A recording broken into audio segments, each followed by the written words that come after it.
আসসালামু আলাইকুম বন্ধুরা, আমি মৃদুল রিভিউয়ে আপনাদেরকে স্বাগতম জানাই। আজ আমরা রিভিউ করব স্যামসাং গ্যালাক্সি A07। নতুন বাজেটের ফোন, কিছুদিন আগেও আনঅফিসিয়াল ছিল, তবে এখন অফিসিয়াল পাচ্ছেন ফোনটা।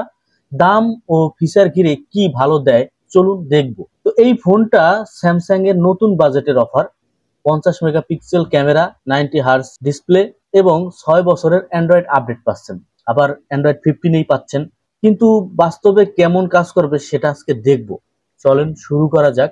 ডিজাইন এবং বিল্ড কোয়ালিটি নিয়ে যদি আলোচনা করি, বডি ডিজাইন মোটামুটি ভালোই, তবে প্লাস্টিকের ফ্রেম, তো এই বাজারে প্লাস্টিকের কিছু করার নাই। বডি ডিজাইন পাতলা, 7.6 মিলিমিটার, হাতে নেওয়ার অনুভূতি হবে, তবে প্লাস্টিকের ফ্রেম তো তো এই বাজারে প্লাস্টিকের ফ্রেম কিছু করার নাই। ওজন প্রায় 184 গ্রাম, মোটামুটি 184 গ্রাম, হালকাই বলতে পারেন, আবার বেশি হালকাও না। ফোনটা বিভিন্ন কালারের অপশনে পাবেন, অনেক কালারই পাবেন। ফিনিশিং মোটামুটি, ফিঙ্গার প্রিন্ট পাবেন, হাতে হোম বাটনেই পেয়ে যাবেন। সেন্সরটা মোটামুটি ভালোই কাজ করে। রেটিং নিয়ে যদি কথা বলি, তাহলে রেটিংটা আমার কাছে ভাই ভালো লাগে না। IP54, তো আমরা এই বাজেটেও দেখি কিন্তু IP64 দেখি, IP65 দেখি, তবে এটা দিয়ে আপনি ধুলা ও হালকা পানি প্রতিরোধ ক্ষমতা পাবেন। তবে এই বাজেটে তো আমরা পাচ্ছি, বা এর চাইতে কম বাজেটেও কিন্তু পাচ্ছি, IP64 পাই। তো এটা আমার কাছে মনে হয় যে রেটিংটা একটু কমই হয়ে গেছে। যাই হোক, ডিসপ্লে নিয়ে যদি কথা বলি, তাহলে ডিসপ্লেতে এখানে পাচ্ছেন 6.7 PLS LCD প্লাস ডিসপ্লে। তবে এই ডিসপ্লেতে আপনি ভিডিও দেখে মজা পাবেন না, মানে শার্পনেস অত পাবেন না, একটু ঘোলা ঘোলা থাকবেই। রিফ্রেশ রেট আগেই বলছি 90 হার্জ, তবে এই বাজেটে আরো রিফ্রেশ রেট পাই। যদি 90 হার্জ ঠিক মতো কাজ করে তাহলে হয়তো বা স্যাটিসফাই হইতে পারেন।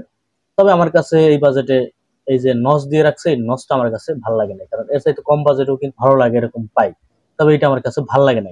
স্কল মসৃণতা আছে মোটামুটি, আউটডোরে ভিজিবিলিটি মোটামুটি পাবেন। এবার ক্যামেরা সেকশনে যদি যাই, ক্যামেরা আপনার রিয়ারে পাচ্ছেন 50 মেগা এবং 2 মেগাপিক্সেল পাচ্ছেন সহায়ক, যেটা আসলে তেমন কাজের না। মেইন কাজের হচ্ছে 50 মেগাপিক্সেল। সেলফিতে পাচ্ছেন 8 মেগাপিক্সেল। তবে আমরা সকলেই জানি স্যামসাং এর ক্যামেরা অনেকটাই ভালো কাজ করে, কারণ এটা দিয়ে আপনারা ভিডিও করলে বা ছবি তুললে একটু সিনেমাটিক পাবেন। স্যামসাং সবসময় ক্যামেরার দিকে একটু মোটামুটি ভালোই থাকে, এরা যতটুকুই মেগাপিক্সেল দেখ না কেন এটা মোটামুটি কাজ করে। তবে এখান থেকে আপনারা মোটামুটি ভালোই আউটপুট পাবেন, বাজেটে আপনারা মোটামুটি ভালোই পাবেন। ভিডিও রেকর্ডিং করতে পারবেন 1080 60 FPS।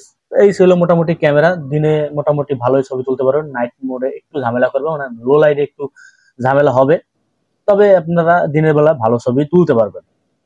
পারফরমেন্সে যদি যাই, তাহলে হেলিও G99 প্রসেসর পাচ্ছেন, যে প্রসেসর আমরা অনেক ফোনে দেখেছি। তেমন ভালো আমি বলবো না, তবে বাজেটে একটু ভালো প্রসেসর দিতে পারতো। বাজেট অনুযায়ী আমি দামটাও বলে দিব, যে আপনারা কোন কোন বাজেটে কিরকম ফোন পাচ্ছেন। আসলে এখানে দুইটা ভেরিয়েন্টে ফোন পাবেন। একটা পাবেন 464 GB 13,999 টাকায়, আর একটা পাচ্ছেন 128 GB 17,999 টাকায়। তো এই ছিল বাজেটে আপনাদের ভেরিয়েশন।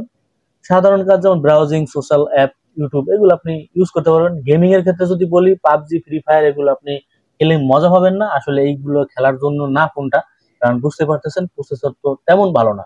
এটা দিয়ে আপনার হালকা পাতলা টুরি টাইপের গেম খেলতে পারবেন। তবে আপনি যদি হাই লেভেলের গেম খেলতে চান তাহলে হয়তো ল্যাগ পাবেন। তবে আমি সাজেস্ট করি এই ফোনটায় আপনারা হাই লেভেলের গেম গুলো খেলবেন না, টুরি টাইপের গেম খেলতে পারেন সময় পাস করার জন্য। ব্যাটারি ও চার্জিং এর ক্ষেত্রে যদি বলি, তো এই জায়গায় আপনারা পেয়ে যাচ্ছেন 5000 mAh ব্যাটারি। তো ব্যাটারি আমি বলবো ঠিকঠাকই আছে। এখন আমরা সব ফোনেই মোটামুটি অ্যাভারেজ 5000 mAh ব্যাটারি পাই, তবে কিছু ক্ষেত্রে আমরা দেখি একটু বাড়াইও দেয় 6000 পর্যন্ত এবং 7000 mAh পর্যন্ত আমরা পেয়েছি। ওইদিকে আমাদের লক্ষ্য করলে হবে না, আমাদের বাজেটটাও দেখতে হবে। তো ব্যাটারি আমি ঠিক আছে। চার্জিং স্পিড যদি বলি, আপনারা 25 ওয়াট পর্যন্ত সাপোর্ট পাবেন। তবে দুঃখের বিষয় হচ্ছে আপনাদেরকে এখানে প্যাকেটের সাথে বা ফোনের সাথে আপনি চার্জার পাচ্ছেন না, আপনাকে আলাদাভাবে কিনতে হবে। এই ইনভেস্টটা আপনাকে করতে হবে। ব্যাটারি চার্জিং আউটপুট যদি বলি, তাহলে আপনারা মোটামুটি ভালোই পাবেন। এখানে আপনারা অনায়াসে একদিন ইউজ করতে পারবেন অন স্ক্রিনে। তবে হাই কাজে যদি ইউজ করেন, সেই ক্ষেত্রে আপনি হয়তো বা দিনের শেষে আপনাকে একবার চার্জ দিতে হতে পারে। ব্যাটারি ব্যবহারে আমি সবসময় যেটা বলি সেটা হলো কি, ব্যাটারি আপনাকে অবশ্যই চার্জিং এর ক্ষেত্রে, এখন বর্তমানে সব চার্জিংই অটো চার্জিং থাকে, যে 80%-এর উপর আসলে চার্জ দেওয়া উচিত না। আবার 20% হয়ে গেলে আবার আপনাকে চার্জ দিতে হয়। এই টিপস গুলো আপনাকে ফলো রাখতে হবে, তাহলে ব্যাটারিতে আপনি অনেকদিন লাস্টিং করাইতে পারবেন এবং ব্যাটারি আপনি ইউজ করেও মজা পাবেন। এবার আমি যদি সুবিধা অসুবিধা বলি, এই ফোনটা সফটওয়্যার দিক দিয়ে যদি আপনাকে বলি, আপনারা 464 GB কেনেন, তাহলে আপনি ব্যাগে হয়তোবা 2-3টার বেশি অ্যাপ যদি রান করেন তাহলে ক্র্যাশ খাওয়ার সম্ভাবনা আছে। আর যদি আপনি 128 যদি কেনেন, সেই ক্ষেত্রে আপনি অনায়াসে 4-5টা অ্যাপস রানে রেখে ইউজ করতে পারবেন, ক্র্যাশ করবে না।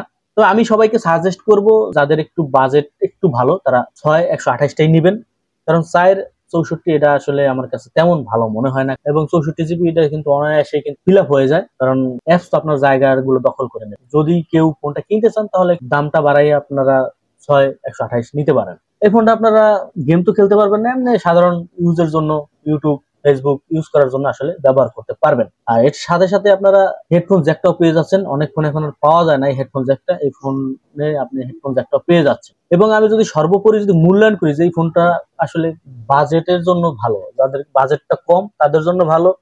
ফোনটা আমি যদি রেটিং দেই 10-এ আমি 7.5 দিব।